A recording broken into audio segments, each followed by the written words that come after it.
Welcome, welcome. Welcome to the Grumpy Man C. Grooms and Bobby May in the building. Yeah. What's good, everybody? Hope y'all having a wonderful Mother's Day Eve. Let's go. Yes. Shout out to all the mothers out there. No doubt. Holding it down for the whole world. Yes, sir. So let's get into our we paying homage again. We always gonna have this segment where we pay homage to the up and coming members of the hip hop nation, who we feel deserve to be heard, that you're not gonna hear on the mainstream. So the artist that we featuring today is SABA, SABA. I took a real good listen to his album.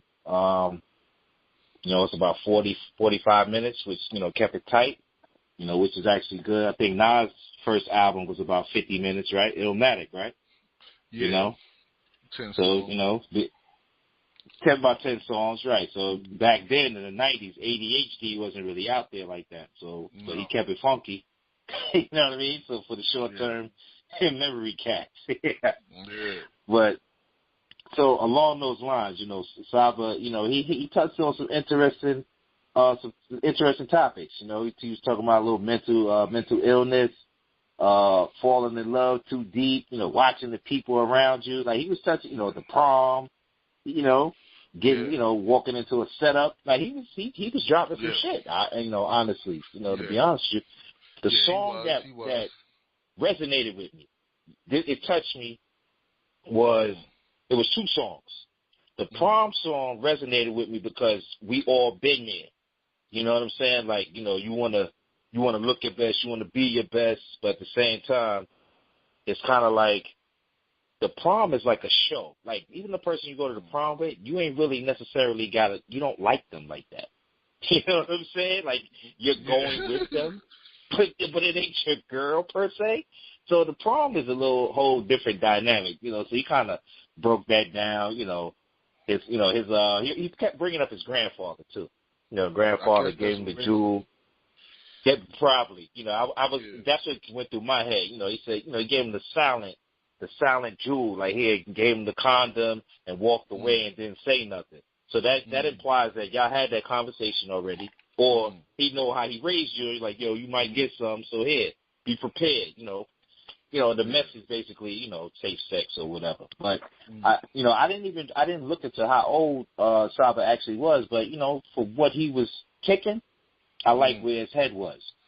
Just along the lines of the last artist that we talked about. Joey Badass. But he went in a different direction. But I felt him. And the song he did with Chance the Rapper about logging off. Log out. You know what I'm saying? Log out. Yeah, log out. Like.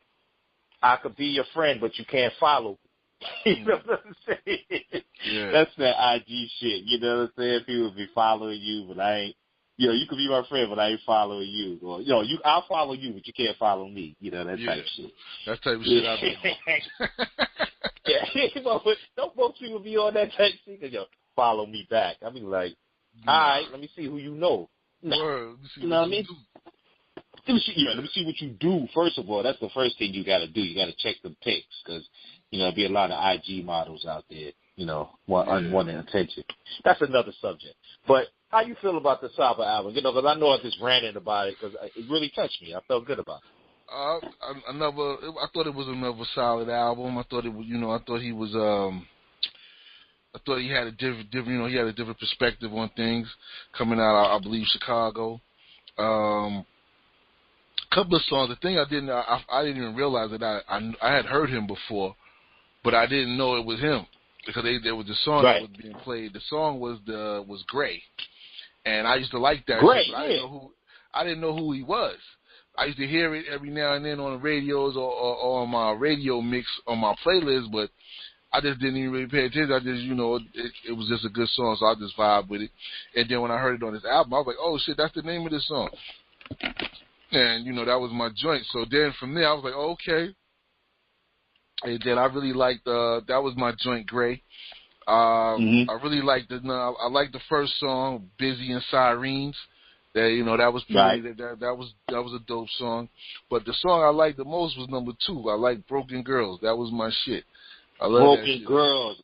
I was singing that hook too. Like when he was, you know how you listen to a song.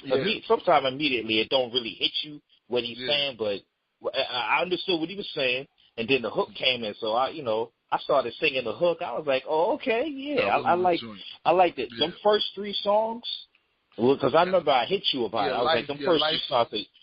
Life was good. Yeah. Life was number 3. I also like number 4. Number 4 was calligraphy. That's right. Calligraphy. I like that. That's why I had hit you, and I was like, yo, this is fire. You know what I'm saying? Because your first 4, you always, I don't care who you are. When you come out with an album or anything, you know, your first 4, that got to be hard delivery. The content got to be good. Like the production is different. You know what I'm saying? But your content got to be on point. So he had that. The content was good. So that kept my ear listening. But when I was listening to the beat, the sound, I was like, yo, the sound is tight, it's good. You know what I'm saying? Like, I didn't dig into his production, who did what, but it went with his voice. You know what I mean? I like that. Own production, from my understanding. Yeah, so then the man is multi-talented. You know what I'm saying? And I think that's the new wave. You know, you got a lot of cats out here now. They do their own thing. You know, they're actually artists. You know, they study their craft and they know what they're supposed to be doing.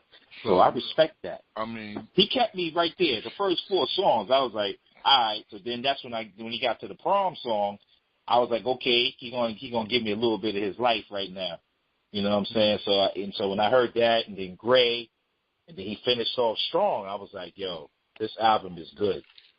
You know, it wasn't really heard like that. I know if you got one of the playlists, you know, the Spotify's, Pandora's, and things of that nature, you'll hear his songs, but, you know, you're not hearing that on the radio like that. I like the last song, too, Heaven All Around Me. I like that joint. I like that joint. I mean, he was definitely a different artist. He had his delivery. It was certain songs he sounded like a few artists that's out here now, but then then he get it back to his own little twang or his style. And but he kept his voice. But I thought he was dope. You know what I'm saying? I thought he put together a really good project. Once again, I mean, the people that gave us the list, shout out to them. You know what I mean? To Nige and Tristan. They gave us this list of underground artists that they wanted to hear. That we should. That's love right there. Not Nige and Tristan, but much love to you, for real. You know what I'm saying? So, but yeah, so I mean, it was interesting. You know what I'm saying? Cause they gave us an interesting bunch of songs to listen to and rate, and get our take on some of these new artists that's out here that's not getting the heavy shine, but they putting out good material, and this was definitely an album that was definitely good material, and I mean, this is definitely worth a listen. It's definitely once again for my smokers, this is one of them zone out albums, man. You can really get into it. Because he say a lot of things in the songs, and you can ride with him, and some of it you're going to relate to. But, it's an interesting album and well put together project for that young man. You know what? That's ironic that you say that, bro. Because when I was listening to Broken Girls and I'm singing the hook, you know what I'm saying? I have my little Black and Miles, whatever. You know what I'm saying? So when you smoke it, it's just I ain't got to break down what smoking is, but even if you're smoking a cigar, the smoke is not about what you inhaling. It's about, how you feel when you exhale, and it's a cool out moment. It's a different vibe. It don't matter what it is. You know what I'm saying? Yeah. So when you sit there and I'm listening to this, you listen to the the cat, and I'm going, I like what he's saying, man. Let's put it like this. For where he's at in his life, I would consider him deep. We would consider him deep. You know what I'm saying? Because when we were that age, we was on that same plane. We was on that same frequency. Like, that's how we was thinking. So in reality, he would represent us. Like those type of, anybody that think like that would represent us. The real life shit. We went through this. I'm telling you my life experience about that. You know what I'm saying? Or people that would look at us and like, yo, y'all move different. Y'all don't think like everybody else. So what is that? That automatically makes you underground. And to some people, it makes you kind of crazy. You know what I'm saying? They're looking like, nah, don't mess with them cats. Them cats is crazy. Meaning, we think our thoughts, we think our stuff through. Methodical. I know what I'm telling you. You're going to ride with me. You're going to listen to me. You're going to hear what I'm saying. Or you're going to be lost in the sauce. And he could take you there. But I enjoy that. Yeah. So I appreciate, getting recommendations, of Nas and Tristan. I appreciate that. Keep them coming. And, anybody that's, connected to them, we got to keep the hip hop culture moving forward. We know what's out here already on the radio. That ain't for you, necessarily. Every now and then you might hear, something that you heard like 2 years ago and it finally made the mainstream. The type of artists that we're getting recommended to listen to, these are timeless type of artists. Like, we're not going to sit here and talk about SABA if he wasn't good. We wouldn't talk about Joey Badass if he wasn't good. You know what I'm saying? Because that's just what it is. Like, and look at our name, Two Grumpy Men. So, we critiquing your shit thoroughly. Like, so, it's not a game. Because we first of all, we taking the time to listen to it. So when you take the time to listen to something, you want to feel like it was worth the investment. So that album was worth the investment. Like, shit, if I'm singing hooks and I'm listening to it on the fly, like I'm listening to it, I'm singing your hook, I'm like, I feel you, broken girl. I was like, oh shit, okay, I'm with you, brother. Yeah, man.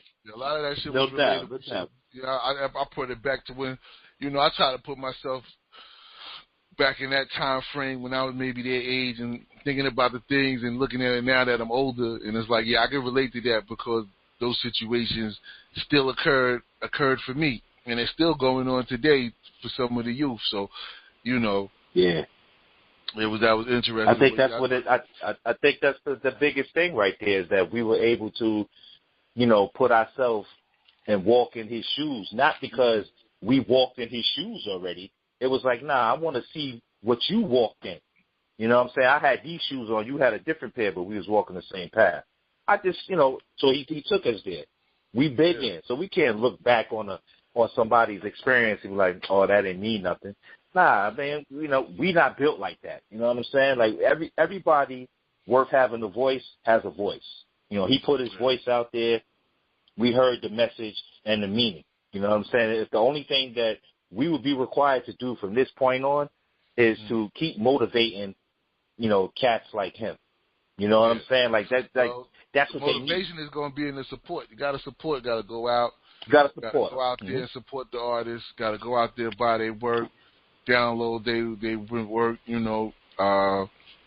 And word of mouth. Word of mouth is the greatest marketing. You know what I mean? It's like you telling other people about the album, or you sending out tweets or Instagram or Facebook, whatever you use, Snapchat, whatever you use. Letting people know that you listening. What quality? Because there are quality artists out here that represent and still give you that good hip hop. That still got bars, still putting that good production together, still putting a good project together. And, so I think that's the biggest thing. Like, those are the things that keep hip-hop going, you know what I'm saying? Yes, the culture has grown, and the culture has grown and is blown beyond the wildest dreams. Like I guess, for people that don't, that's just into hip-hop now or the 2000s, you got to remember, like me and you, we come from when it was a baby.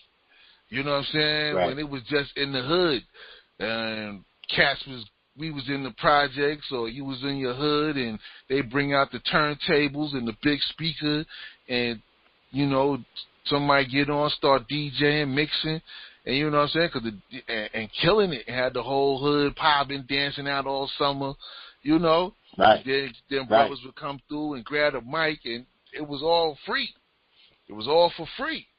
Yeah, and then you went from that to the cats putting it on wax, to 2 radio shows, the Mr. Magic and the Red Alert show. That's the only time you was listening. Now, fast forward over 40 years later on damn near, Mm-hmm. This shit is like, it's on everything.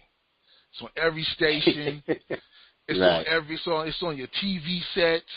I remember when Sugar Hill Gang was on, like, Good Morning America. That shit was, like, crazy. That shit was crazy.